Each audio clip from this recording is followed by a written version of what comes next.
अब एक मजेदार घटना, और इस घटना से जुड़ा हुआ एक तथ्य। सबसे पहले ये बात जब हमारे दिमाग में आती है कि आखिर ये शब्द स्वयं सहायता समूह कैसे जुड़ा, कैसे ये क्रेडिट मैनेजमेंट ग्रुप स्वयं सहायता समूह के नाम से जाने जाने लगे।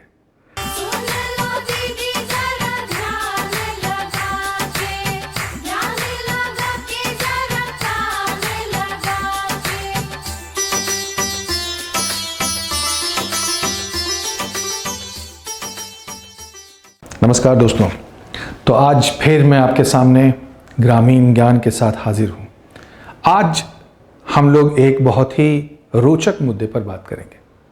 रोचक इसलिए कि ग्रामीण ज्ञान के इस पूरे चैनल में सबसे प्रमुख विषय है स्वयं सहायता समूह, और उन समूहों में एक साथ मिलकर समाज के विकास के लिए कार्यरत हमारी बहनें।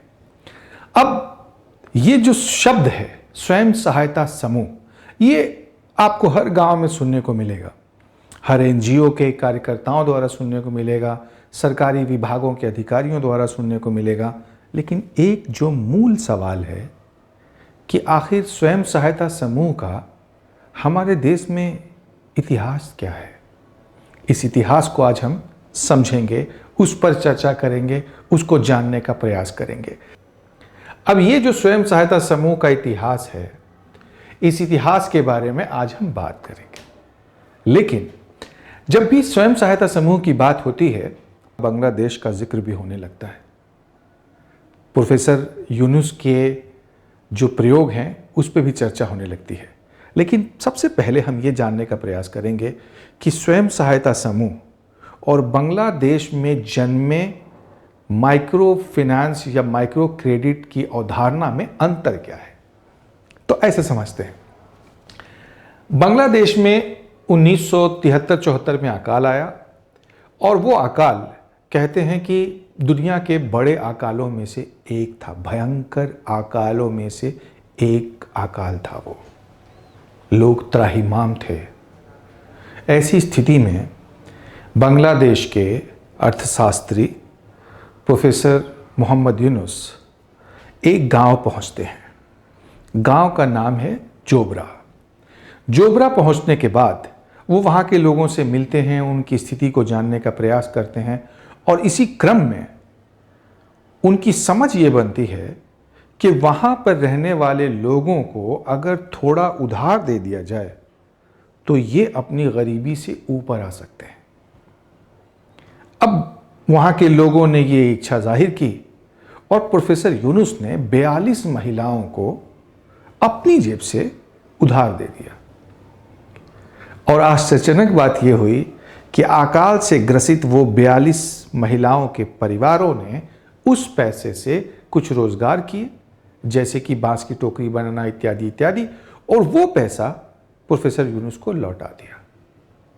अब इस घटना से समझ ये बनी कि अगर गरीब परिवारों को समय पर कुछ उधार दिए जाएं तो वो उस उधार को समय पर वापस ही नहीं करते, बल्कि उस पैसे से अपने आर्थिक विकास की योजना भी बनाते हैं और उस पर अमल भी करते हैं। यही वो समय था जब सूक्ष्म लोन यानी माइक्रो क्रेडिट टू पुअर की अवधारणा ने जन्म लिया, और ऐसे ही जन्म लिया बांग्लादेश में ग्रामीण बैंक ने। तो अब ग्रामीण बैंक हमारे एसएचजी के मॉडल से, जो भारतीय मॉडल है, इससे अलग कैसे है। अब हम इसको ऐसे समझते हैं, ग्रामीण बैंक में संयुक्त दायित्व समूह बनाए जाने लगे, यानी ज्वाइंट लायबिलिटी ग्रुप। क्योंकि एक व्यक्ति को अगर अकेले उधार देते हैं तो उससे बेहतर है कि कुछ लोगों का ग्रुप बना दें। एक व्यक्ति को उधार दिया, उसके साथ ग्रुप में जितने लोग हैं सब ये दायित्व लेते हैं कि ये उधार वापस करेंगी, और ऐसे ज्वाइंट लायबिलिटी ग्रुप बन गया। दूसरी बात यह हुई कि वहां जो ग्रामीण बैंक का मॉडल है उसमें बाहरी नियंत्रण है। बाहरी नियंत्रण का मतलब है कि ग्रामीण बैंक का एक अधिकारी उनके समूहों में आता है, उनके साथ बैठता है और फिर उनको उधार देता है, उसके लेखा जोखा को भी रखने का प्रयास करता है। हमारे यहाँ स्वयं सहायता समूह में ये अवधारणा बिल्कुल अलग है। हमारे यहाँ जो स्वयं सहायता समूह हैं, ये एक ही समान आर्थिक और सामाजिक स्थिति के महिलाएं या परिवार एक साथ आते हैं और अपनी छोटी बचत से अपनी एक पूंजी खड़ी करते हैं और उस पूंजी से ही अपने सदस्यों को उधार देना शुरू करते हैं। अब दोनों में अंतर देखिए। दूसरा अंतर यह है, यहां पर आंतरिक नियंत्रण है। आंतरिक नियंत्रण मतलब एक स्वयं सहायता समूह ये खुद ही निर्णय लेता है कि हम किसको उधार देंगे, किसको उधार नहीं देंगे, हमारे उधार देने की प्रक्रिया क्या होगी, क्या प्रश्न पूछे जाएंगे, कितना ब्याज दर होगा। जबकि ग्रामीण मॉडल में ये कोई बाहरी संस्था तय कर रही है। साथ ही साथ बाहरी उधार की उपलब्धता कराई गई ग्रामीण बैंक में। ये माना गया कि गरीबों को उधार की आवश्यकता है और उन्हें समय पर उधार दिया जाए तो वो वापस कर सकते हैं।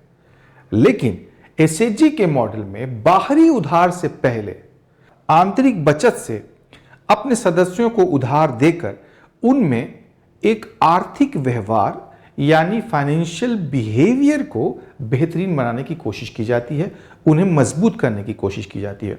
और एक बार उनका बचत एवं उधार से संबंधित व्यवहार बेहतर हो जाता है तब बैंक उनको लोन देता है, आमतौर पर 6 महीने के बाद। तीसरी जो बात है वो ये है कि ग्रामीण बैंक के अनुभव के बाद बांग्लादेश में एक विशेष बैंक की ही स्थापना कर दी गई जिसका नाम था ग्रामीण बैंक। 1983 में इसको मान्यता मिल गई।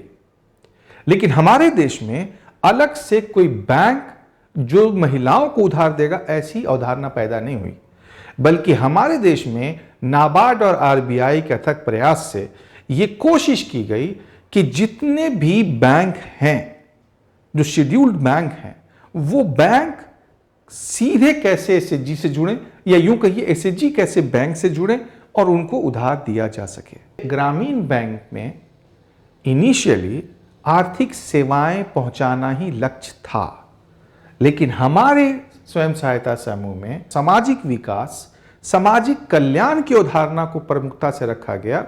इसे एक सेफ स्पेस बनाया गया महिलाओं का, जहां वो बैठकर सामाजिक बदलाव के व्यवहारों को प्रैक्टिस कर सके और फिर समाज में उन बदलावों को लाने का प्रयास कर सके और साथ ही साथ बचत भी करें और बचत के बाद अपनी बचत से अपने सदस्यों को उधार दें और एक समय सीमा होने के बाद, एक समय सीमा पूरी करने के बाद फिर बैंकों से उधार की डिमांड करें। तो ये मूल अंतर है। इसलिए ये कहना शायद उचित नहीं होगा कि भारतीय एसएचजी का मॉडल बांग्लादेश के ग्रामीण बैंक से प्रेरित है। एक बात सही है कि ये अवधारणा कि गरीबों को अगर उधार दिया जाए वो समय पर वापस करते हैं, इस अवधारणा को जरूर बांग्लादेश के प्रयोग से बल मिला, लेकिन भारतीय एसएचजी का मॉडल बांग्लादेश के ग्रामीण बैंक से बिल्कुल अलग है। आइए भारतीय एसएचजी का इतिहास समझते हैं। 1984 से 86 तक ये वो वर्ष थे जब हमारे देश में मैराडा के कार्य क्षेत्रों में जो परिवार वहाँ के एक प्राइमरी एग्रीकल्चर सोसाइटी से जुड़े हुए थे यानी कोऑपरेटिव से जुड़े हुए थे, वो उनकी कार्यकारिणी और उनके प्रबंधन से दुखी थे और इतने दुखी हुए कि उन्होंने वो कोऑपरेटिव छोड़ दिया और छोड़ने के बाद उन्होंने अपने ग्रुप बना लिए। ये जो ग्रुप बनाए, इस ग्रुप में वो बचत करने लगे और बचत करके जब पूंजी खड़ी हो गई या पूंजी बड़ी हो गई तो उसी पूंजी से अपने सदस्यों को उधार देने लगे।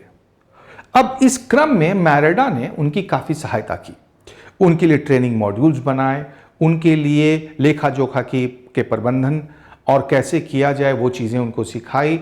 इनिशियली मैराडा के साथियों ने वहाँ पर उनको लिखना पढ़ने की में मदद की, लेकिन बाद में धीरे धीरे इन्हीं समूह के परिवारों के लोगों ने लिखा पढ़ी का काम भी अपने हाथों में ले लिया। अब 1986 होते होते लगभग ऐसे 200 ग्रुप बन चुके थे, लेकिन इन ग्रुप का नाम एसएचजी नहीं था, इन ग्रुप का नाम था क्रेडिट मैनेजमेंट ग्रुप। इसलिए यह बात भी समझने की है कि आखिर यह शब्द एसएचजी कहां से आया। तो पहले क्रेडिट मैनेजमेंट ग्रुप के बारे में बात करते हैं, तो 200 से ज़्यादा इस तरह के CMGs बन गए। जब 200 से ज़्यादा ऐसे CMGs बने तो मैरेडा ने नाबार्ड को से सहायता का अनुरोध किया। उनसे कहा कि ये 200 जो ग्रुप हैं, इनकी जितनी बचत है उसी के अनुपात में अगर इनको फंड दे दिए जाए, यानी लोन की सुविधा उपलब्ध करा दी जाए, तो मुझे लगता है कि ये एक अच्छा प्रयोग होगा और भारतीय गरीबी में जो जी रहे परिवार हैं उनके बाहर निकलने का एक सफल साधन बन सकता है। तो उन्होंने 29 अगस्त 1986 को ये प्रस्ताव नाबार्ड को सौंपा।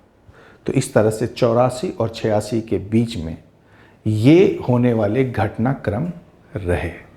1986 में ही कुछ अलग अलग NGOs भी नाबार्ड के कार्यक्षेत्र में जाकर इन समूहों के साथ, इन समूहों के अनुभव को समझने का प्रयास करने लगे थे। अब हम इससे आगे चलते हैं। अब 1987-1991 के बीच के घटनाक्रम को समझते हैं। 1986 में मैराडा ने जो नाबार्ड को प्रस्ताव दिया, वो प्रस्ताव 24 सितंबर 1987 को नाबार्ड ने सैंक्शन कर दिया। 30 लाख रुपए मांगे गए थे।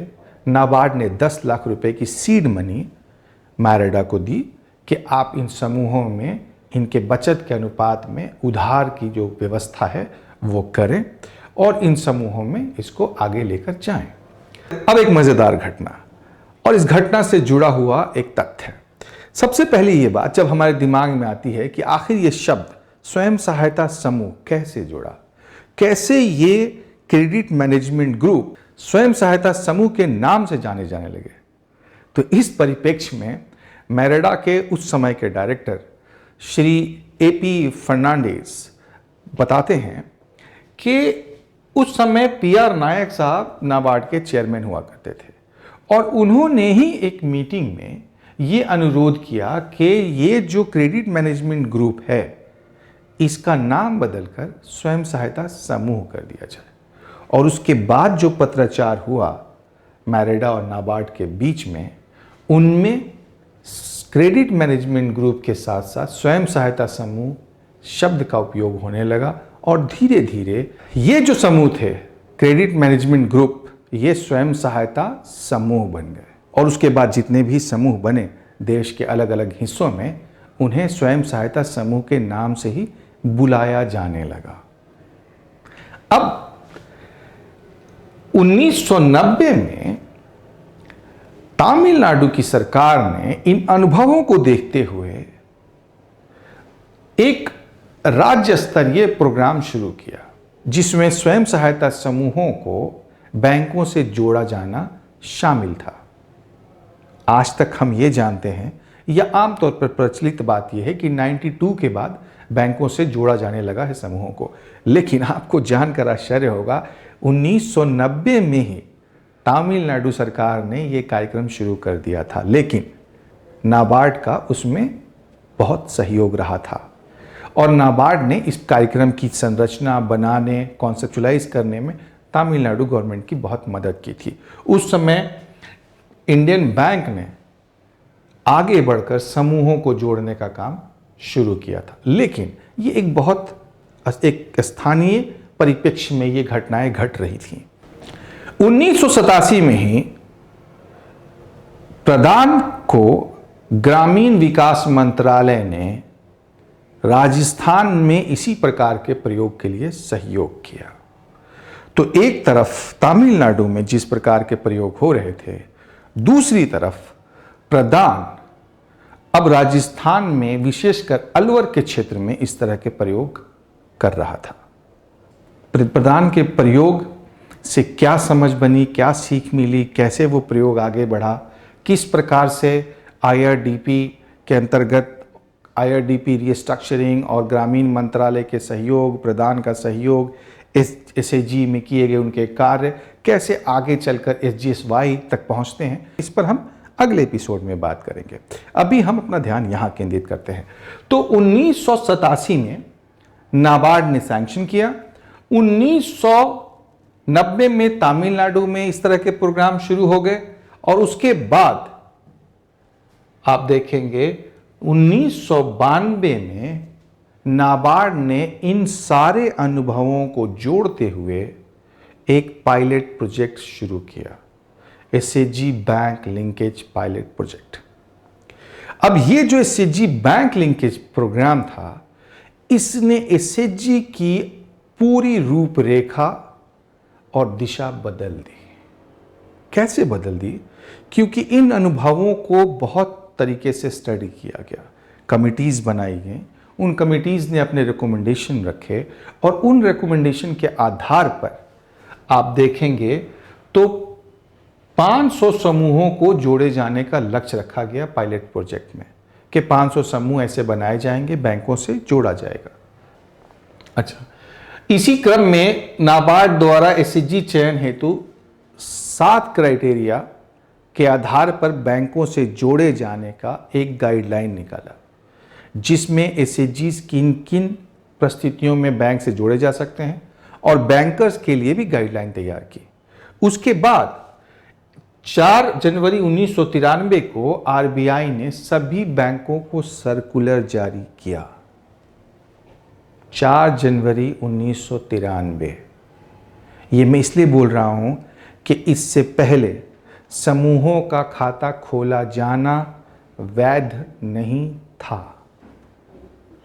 तो आरबीआई ने सारे बैंकों को लिखा कि आप समूहों का खाता अपने यहाँ खोल सकते हैं और इनफॉर्मल ग्रुप जिनका किसी एक्ट में रजिस्ट्रेशन नहीं हुआ है, जो कहीं रजिस्टर्ड नहीं है, ऐसे ग्रुप भी बैंकों में अपना खाता खोल सकते हैं। इसलिए ये सर्कुलर ऐतिहासिक था। आरबीआई का ये कदम एक ऐसा कदम था जिसने एसएचजी को बैंक से जुड़ने का रास्ता खोल दिया। अब 1994 में आरबीआई ने एक वर्किंग कमेटी बनाई। वर्किंग कमेटी ने अपनी रिपोर्ट जमा की और यह देखा गया कि दिसंबर 1995 तक लगभग 2700 ग्रुप बैंक से जुड़ चुके थे। लक्ष्य 500 का था, लेकिन 2700 समूह जुड़ चुके थे। देश की बहुत सारी एनजीओज ने बढ़ चढ़ कर इसमें हिस्सा लिया। प्रधान, मैरेडा, धान, WWF इत्यादि बहुत सारी एनजीओज ने इसमें बढ़ चढ़ कर हिस्सा लिया, अपने अनुभव बांटे और अपने अनुभव के आधार पर अलग अलग प्रकार से इन समूहों को सशक्त करने का प्रयास किया। उनके लिए ट्रेनिंग के मॉड्यूल्स डिज़ाइन किए, उनके लिए लेखा जोखा प्रबंधन के सारे तरीके इजाद किए, साथ ही साथ अपने कार्यकर्ताओं को ट्रेंड किया कि कैसे इन समूहों में निर्णय लिए जाएंगे, कैसे इन समूहों में अलग अलग कार्य किए जाएंगे इत्यादि इत्यादि। और ये सारे अनुभव पूरे देश में पल बढ़ रहे थे। अप्रैल 1996 को आरबीआई ने सर्कुलर जारी करते हुए सारे बैंकों को लिखा, जो सर्कुलर ऐतिहासिक था। क्यों? क्योंकि इस सर्कुलर में बैंक अकाउंट खोलने के साथ साथ उनको लोन देने की बात कही गई थी। दूसरी बात ये कही गई थी कि ये अगर रजिस्टर्ड नहीं भी हैं तब भी इनका बैंक अकाउंट खुलेगा, अगर ये रजिस्टर्ड नहीं है तब भी इनका बैंक अकाउंट खोला जाएगा, इनको लोन दिया जाएगा। और तीसरी महत्वपूर्ण बात वो ये थी कि इस लोन के बदले इन समूहों को किसी भी प्रकार की गिरवी नहीं रखनी है। अर्थात जब बैंक लोन देगा इन एसएचजीज को तो उसके बदले में कोई गिरवी नहीं लेगा। इनकी सामाजिक पूंजी, इनके सामाजिक संबंध समूह में ही पूंजी माने जाएंगे। इस प्रकार से स्वयं सहायता समूह देश में विकास कार्यों की एक अग्रणी संस्था बन गई। एक ऐसा तरीका बन गया जिससे जुड़कर विकास, जिससे जुड़ने के बाद गरीबों तक आर्थिक सहायता पहुंचाना आसान हो गया था। इसके बाद क्या हुआ? 1996 से 1999 के घटनाक्रम को देखें तो अलग अलग प्रदेशों में इस प्रकार के कार्यक्रम शुरू हुए। खास तौर से दक्षिण भारत के राज्यों में प्रधान ने अपने कार्य क्षेत्रों में बहुत सारी सहयोगी संस्थाओं के साथ मिलकर इसका विस्तार किया। साथ ही साथ जो सामाजिक कार्यों में सहायता देने वाली संस्थाएं थी वो आगे बढ़कर आईं और देश के अलग अलग कोने में प्रयोग होने लगे। इसलिए एसएचजी के इतिहास को किसी शब्दों में समेटना थोड़ा मुश्किल है और ये कह पाना कि किसी एक ही संस्था विशेष का इसमें सहयोग है, ये भी थोड़ा मुश्किल है। लेकिन दो बातें बहुत क्लियर हैं। नाबार्ड और आरबीआई ने साथ मिलकर जिस दूरदृष्टि के साथ इस पूरी अवधारणा को बनाया, समझा, उसके लिए कार्य किए, वो अति सराहनीय है। अगर नाबार्ड ने वो मेहनत नहीं की होती, आरबीआई ने दूरदृष्टि नहीं दिखाई होती, तो शायद हमारे देश के हर गांव में आज एसएचजी इस रूप में नहीं होता, जहां वो बैंक से सीधे जुड़कर अपने आर्थिक विकास के लिए, अपने जीविका को मजबूत करने के लिए लोन ले रहा होता और समय पूछे वापस कर रहा होता। तो अगली बार जब मैं आपसे फिर जुड़ूंगा एसएचजी के इतिहास में, तो हम बात करेंगे स्वर्ण जयंती ग्राम स्वरोजगार योजना में एसएचजी के स्वरूप को क्या बल मिला, वो क्या बिंदु थे जिससे एसएचजी अब देश में विकास का नाम बन गया, और फिर एसजीएसवाई के अनुभव ने कैसे एनआरएलएम को जन्म दिया। जुड़े रहिए, ज्ञान की बातें हम आपस में करते रहेंगे। एक आपसे छोटा सा अनुरोध, इस चैनल को हमारे गांव के समूह की दीदियों तक पहुंचाएं, ताकि यहाँ ज्ञान की जो बातें हो रही हैं या जो भी अन्य साथी आकर यहाँ बातें करेंगे, वो बातें हमारे गांव तक पहुँचे, वो सीमित ना रह जाए। बहुत बहुत धन्यवाद।